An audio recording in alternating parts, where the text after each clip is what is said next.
Hey team! We're He and you're watching punkvideosrock.com with He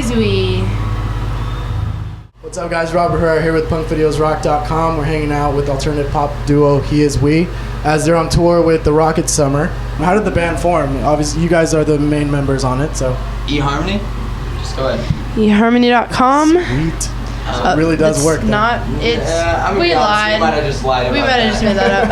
It's definitely not how it's well, Trevor and I are both actually into music that is not like this that we play.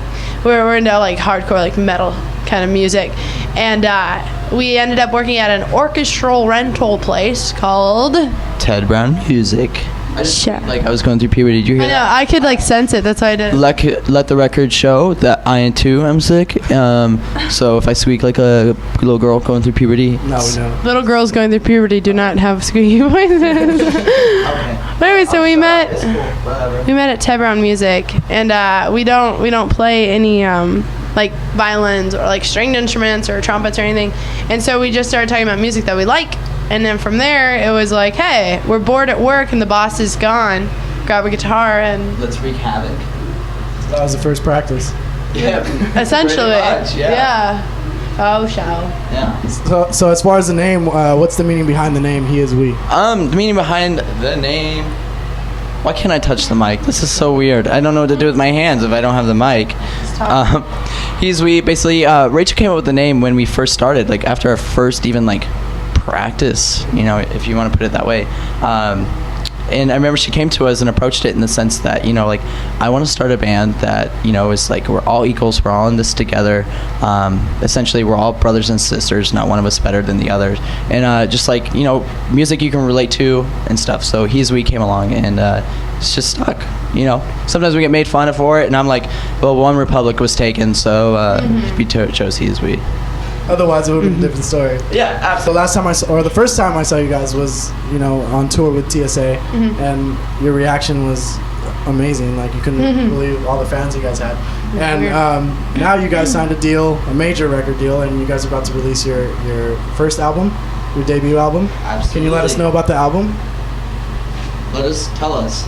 Tell us what we're doing. Well, it's introducing us, I think, as a full band, but it's also keeping like that He Is We acoustic feel that we have on like our old demos. Yeah. We worked with some awesome producers that kind of varied in their genres, and like for example, we had the guy that did like Amberlin and stuff like that, Aaron Sprinkle, and then we also had the guy that did like Ingrid Michaelson, so like more singer-songwriter, and so each producer kind of brought out a different side of us, and it's incredible. I'm very proud of the record because it has the dynamic is just like insane. It's awesome, and Trevor has so much to add on top of this that I am just spacing out on as of right now.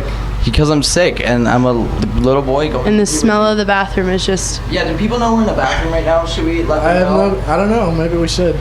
We should tell that guy we're in here. Yeah. There's a toilet here. We're at Chain Reaction's backstage bathroom. It's very nice. Very well put together. It's pretty clean. VIP. And stuff. Yeah. It smells really good. It's very soft. It's real. It's gross. So you guys have a song called All About Us. Featuring Aaron from Under Oath. How did you guys come about with working with Aaron? Well, Aaron Sprinkle, the guy that I was just previously talking about, the producer, works with him directly. Okay. And I came in with this song, and I had the vision of it being a duet. And I didn't want it to be one of those like sceney kind of duets where it's just like that whiny voice that I couldn't do it. I just couldn't do it. And I told him that. I said, I don't want something that people expect. I don't want to get an indie artist. I don't want to get an acoustic like MySpace band. Yeah, I want someone who can literally bring some some of this, some texture, but yeah, we got him on it, and it kind of just like, it took it to a different level because it just changed the dynamic, because I like to think of us as kind of like a soft, like easy listening, like hot cocoa kind of thing, and then he's more of like, like I don't know how to like 80s death metal Not a big deal. hair band. When I was listening to you guys right now live, your the last song, "Happily Ever After," I kind of had like a somewhat of a hip hop feel to it in the beginning. Is there any relationship with hip hop with you guys? Yeah. Well, the only kind of music that I listen to besides hardcore metal, and I always listen to metal when I'm with this kid. But what I do now, like something I've been obsessed with for a while, is hip hop. I love horrible, disgusting hip hop lyrics. I love everything about it. Like I just love, like I don't know, the cadence, like the way that they. I love it. Jay-Z is one of my favorites, but Kid Cudi has definitely like taken my heart as far as hip hop artists go. Sage Francis is another one, with, like this bearded, bald white dude who literally just like writes poetry and then raps it, and I just like I love that, and I want to be that. So is that something you guys consider, while writing your records? Yeah, we consider a little bit of Eminem mixed with Coldplay. Our influences, this is so weird. Our influences, you're like shooting me. It's really embarrassing. All right, it's okay. Our influences, like range from anywhere. Like Rachel will be sitting in the car listening to dubstep, like through her headphones, and we're like listening to like some like worship album on the outside, and Rachel's just like in her zone, like in the seat, just like bobbing. Our tour mix is ridiculous, but like even the story behind Happily Ever After, actually, I believe was at work. She was joking, writing a country song, like let me riddle you a ditty, it's just an itty bitty. I literally wrote it down. I was like, Trev, come here. I was like, let me riddle you a ditty, doesn't be a little thing on my mind. Billy Ray Cyrus. But he was like, ha ha ha, and I'm like, oh my god, this could actually work. Like this could work. It sounds good. I mean, we don't have an agenda when we write, so it's just like, it may start as a rap beat, new song off the record and run. Started out with this fatty rap beat, and then we just, Rachel ran with the lyrics and stuff and came up with this fast melody. I told the producer, I was like, I want to start one of our songs with oh ah oh ah oh ah oh oh. I just want that to be the hook. And I just want drums, and you remember I told him that? I was like, I just want like fatty just stuff going on, and then it ended up what it is working out. Yeah, so that's great. That's good to hear. A little bit of country and rock and roll. I don't know what that was. It's rock? No. I don't think that's one of his songs. No, you know what that is? That's the Osmonds. A little bit of country, I'm a little bit of rock and roll. It's the two Mormon. Same thing. They come from a family of 12 or something. Yeah, something like that. It's relevant. History going on right now. Sorry. Yeah, history lesson. You guys have been on tour, and you guys just recently played Yellowcard's first comeback show since 07. What was your reaction when you guys found out you were playing? You probably have a better reaction than me. You were coherent. I don't know. I just instantly started singing Ocean Avenue, and I was just stoked out of my mind. I didn't even know who to tell. I was like, do I tell my mom? Is she gonna care? No, probably not. I feel like I'm doing the interview. Yeah. Actually, I told my friends, and they thought it was super cool.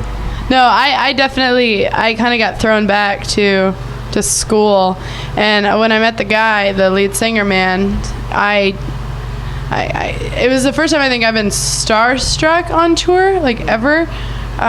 He's about this tall and about that wide, and I still just, I was like, oh. You were intimidated, just say it. I was truly intimidated. It was rad. I don't know. It was definitely an awesome experience. What was it like playing, knowing that his presence was there? Was he there? I'm joking. It was cool. I mean, it was really cool, hanging out backstage, just meeting all the guys. Turns out they actually listened to us and picked us for the show, and it's like so surreal to us, like Yellowcard, like you said. I haven't heard of them since I was, 6th grade. That's the only one in Ocean Avenue, and you walk in and you're about to set up and they're sound checking, and you're just like, this is ridiculous. Really This is ridiculous. I'm super tired, but we are playing for Yellowcard in 2 hours, so it was just really surreal, but it was fun. Yep. No, and I remember last year when you guys played here at Chain Reaction, you guys were on tour with TSA, and you were in shock about the reaction you guys got from the crowd. I always am. It's really funny. Every time we play a show, I never try to expect anyone to know who we are. I always kind of go into it you know what? I'm going to make some friends tonight. So the yellow card show is weird because no one knew who we were. Yeah. So it literally was. It's a different age group as well. Oh yeah, but it was more of a challenge, especially on top of the pneumonia. It was like, oh, rad. So I just like go out there and I don't know. I have to talk to them like they're my friends, and if they don't react, then I look stupid. But I tried. Well, speaking of the pneumonia, you said you just got that, but right now when we saw you live, you look amazing. Like you didn't look like you were sick. Well, That's your job. that's what my job is to carry myself like a lady, even if I'm covered in mucus and. Bleh. We're almost at the end of the year. What's going on with the band for the rest of this? Oh, can I hold it for once? Yeah. Oh, check this out. Oh, awesome. Have fun. In the year, we're actually taking it off. That sounds lame, and I wish we were doing something more exciting. But in the year, we're actually taking it off and gearing up to go out on full force next year. Revamp our live show. Basically, get it all together for this, the album release and stuff, and just take a couple months to ourselves, 2 months, and just basically revamp everything. So, and then see how the record does. Hopefully, it does great. And you guys just shot a music video today. Is that something? Literally got done 3 hours ago for our newest single and run. So, and I'm just gonna throw a spoiler out there. Rachel drove a really, really nice car in the video. Actually, okay. Did you really drive I it? need to listen really quick. I have only driven a stick in Europe, and that was in a gravel pit. And they asked me to drive a Porsche, Oh, Like a Porsche That's Roadster. like 60s Porsche. And so I told asking for them, danger. I told them no. And so they put me in neutral and pushed me down a hill and took People don't have to know that. They can just know that she was like shifting, all manly and I stuff. just think it's really fun. I have absolutely no shame. I don't want you to think that I can drive a stick very well. That's very honest of you. Thanks. Ow. That's why I can't hold the microphone. You have an album coming out in the next couple of weeks.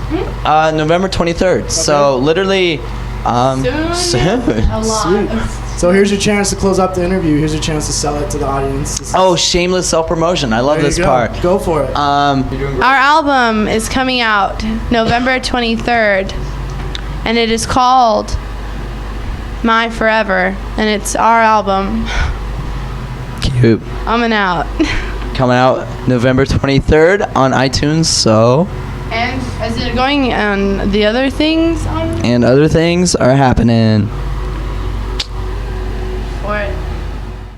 Filling my head with words to encourage me. Gotta get my act all straight so I can truly believe.